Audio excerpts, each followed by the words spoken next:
tareas, pero realmente no nos preocupamos por la parte más profunda, lo que es darles un método de estudio. Nosotros nos preocupamos en todo, nos preocupamos en enseñarles, en darles las cosas materiales que de repente necesitan, en alimentarlos, en comprarles, pero no de repente en lo profundo que es realmente el saber estudiar. Codelca da una metodología, viene trabajando muchos años este método, que es en base al uso de esquemas grafosintetizados. Y estos esquemas grafosintetizados obviamente es una técnica que se tiene que aprender. ¿Cómo aprender a tener esa técnica? Así es, son pasos muy claros los que se tienen que hacer. Primero tiene que hacerse una prelectura. Todos los padres de familia deben acostumbrar a sus hijos a que hagan una prelectura. ¿Qué es una prelectura? Que si de repente ellos tienen que analizar el capítulo 3, tienen ellos previamente que hacer una prelectura, por ejemplo, al título, al autor, de qué trata el capítulo 1, hacer todo un análisis de la estructura del texto, ¿no? Por ejemplo, el índice, ver qué trata el capítulo 1, el capítulo 2, el capítulo 5, para que ellos con mayores elementos técnicos, ellos vayan a analizar el capítulo 3. Entonces ellos teniendo una visión panorámica de esto, va a ser mucho más fácil entender el capítulo que quieren analizar. Luego tienen que aprender a extraer las ideas principales. Una idea principal es el mensaje mismo que le da el autor. Entonces, una vez que han extraído las ideas principales, tienen que grafosintetizarlas para que luego sean estas fijadas, dejen una huella anémica en su cerebro y luego la interpreten, la analicen, la relacionen.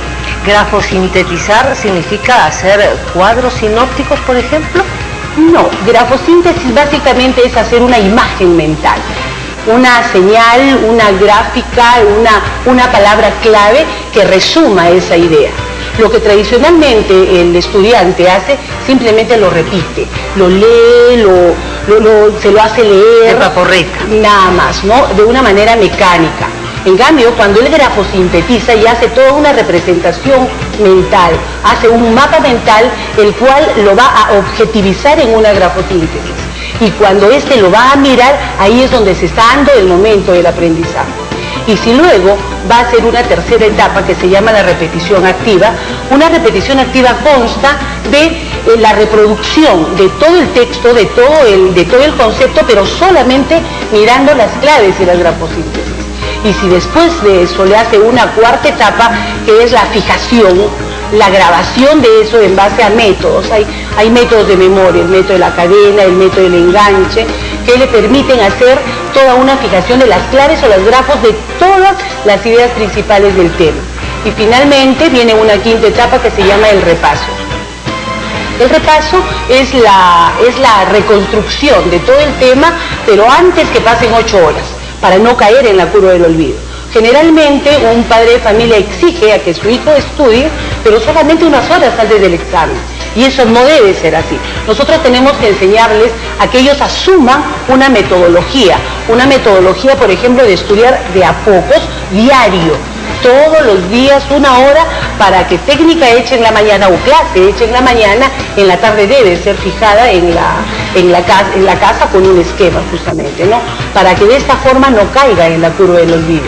Eso le va a permitir entrar en muchas más ventajas en la clase siguiente. ¿Por qué? Porque va a fijar lo que supo, puede anticiparse, puede retroceder, puede preguntar, entonces tiene una presencia más activa en el salón y eso de hecho ya le permite tener un aprendizaje más inmediato. Contradictoriamente estamos diciendo que obviamente los chicos necesitan más concentración a la hora de obtener un buen método de estudio y tener buenos resultados, pero los chicos, nosotros vemos que tienen una concentración casi preocupante frente al internet, frente al televisor, los vemos como estáticos y horas frente a estos aparatos y no sabemos cómo trasladar esa misma concentración hacia el estudio.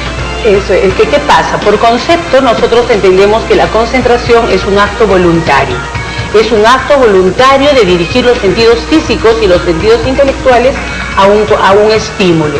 En este caso, el estímulo, por ejemplo, para un estudiante que se sienta en el chat o que se sienta en la computadora, etcétera, ese es su estímulo. Entonces, mientras él esté activo a ese estímulo, todos sus sentidos físicos e intelectuales van a estar concentrados en ese estímulo.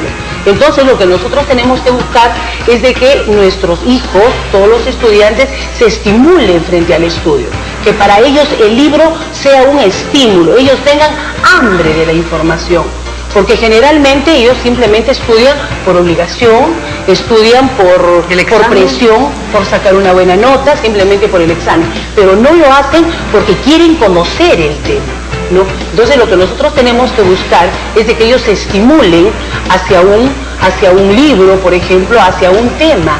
Nosotros permanentemente tenemos que tratar de decir a nuestros hijos, por ejemplo, que se especialicen en un tema. Hijito, yo veo cómo te gusta, por ejemplo, investigar sobre las aves, ¿no? Y comprarles videos, comprarles CDs, comprarles libros, comprarles láminas, por ejemplo, sobre las aves.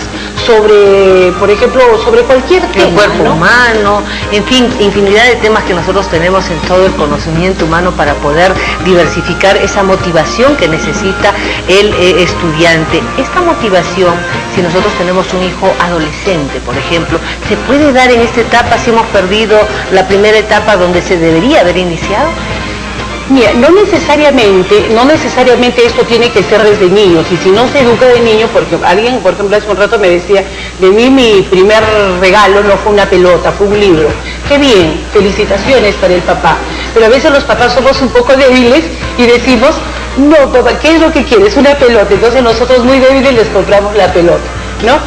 Pero entonces no necesariamente es que ese alumno sí esté bien motivado y otro que no tuvo esa suerte no estuvo motivado, ¿no? Por supuesto que también en la época de adolescencia es importantísimo de que se le motive, pero ¿cómo?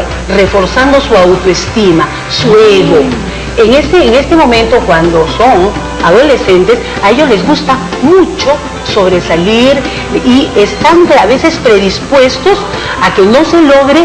¿Por qué? Porque a veces los papás de ellos están en un momento en que todo reprochan, no se conforman con nada, están que siempre quieren estar llamando la atención, etcétera, ¿no? Pero sin embargo, si nosotros elevamos su autoestima, por ejemplo, mira qué linda que estás, hijita, y si encima van a decir, eres guapa y encima estás estudiando para hacer más, entonces ella va a querer leer, va a elevar su autoestima, ¿no? Entonces el adolescente tenemos que tratar de motivarlos, pero reforzando su ego, evitar compararlos, resaltando todas sus cuestiones positivas, todas sus bondades.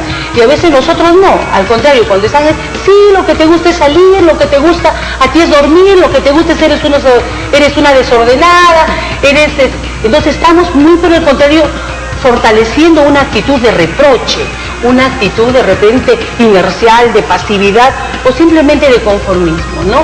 Pero si nosotros los vamos a alentar, los vamos a animar, los vamos a trabajar de repente por el lado del chico, mírate ese chico que te gusta, esta chica que te gusta, y lo animamos en una fiesta, en un paseo, seguramente que va a compartir ella nuestros deseos y nosotros los suyos.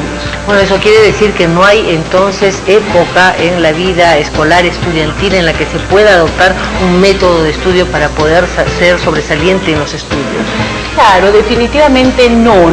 No necesariamente hay que ser niño, ni tampoco adolescente. Un ejecutivo, por ejemplo.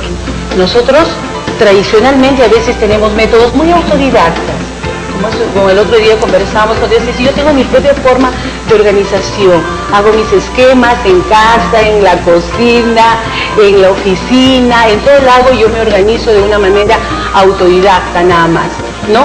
Pero si nosotros esto lo tecnificamos, definitivamente se va a poder lograr mejor, ¿no? Un ejecutivo, por ejemplo, que haga lectura espacial, ¿no? Que haga lectura vertical, tratando de captar más palabras con un solo punto de fijación, definitivamente nuestro trabajo va a ser más eficiente, va a ser más productivo y sobre todo va a ser más efectivo.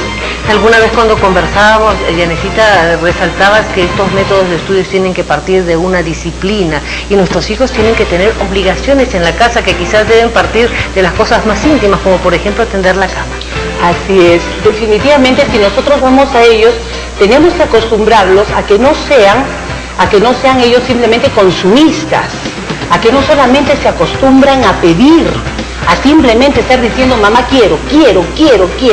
Y tú sabes que para querer algo, tienes tú también que dar algo. Hay que hacerles una conciencia autorreflexiva, una conciencia no solamente de consumir, sino también de producir y de dar. Y si la organización va a empezar por casa, y sobre todo con el ejemplo, porque nosotros no podríamos, por ejemplo, decir, hijo, lee, hijo, lee, estudia. Bien.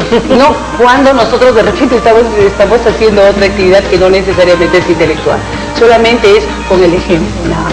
Bueno, yo estoy segura que estas reflexiones que nos ha traído esta mañana Yanel Collado, especialista, les decíamos, en métodos de estudio, va a hacer que nosotros hagamos un alto y que veamos la gran responsabilidad que como padres tenemos frente a esta realidad, al desnudo que se nos presenta y que definitivamente tiene que ser abordada con disciplina, con metodología y con estos consejos especiales. Muchísimas gracias, Yanel.